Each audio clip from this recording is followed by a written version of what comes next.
Sah tak kalau kita semayang duduk atas kerusi? Diri boleh, tapi nak duduk atas duduk sujud tak boleh. Kita duduk atas kerusi, jawabnya tak sah. Sebab kamu boleh berdiri. Nabi kata salli qa'imah, semayang wajib berdiri. Fa in lam tastati' fa qa'idah. Tak boleh berdiri baru duduk. Dia ni tak boleh turun duduk bawah saja. Faham? Diri boleh, negeri semayang duduk atas kerusi, tidak sah.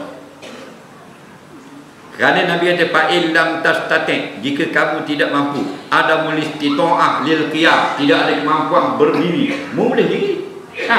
Bila kamu tak boleh berdiri, baru semayang duduk. Tak boleh duduk di bawah, baru duduk atas kerusi. Faham? Boleh diri, beri semayang duduk atas kerusi, tidak sah. Apa benda yang tak boleh sebenarnya? Tak boleh sujud di bawah. Kalau tak boleh sujud di bawah, apa mu semayang atas kerusi? Semayang berdiri.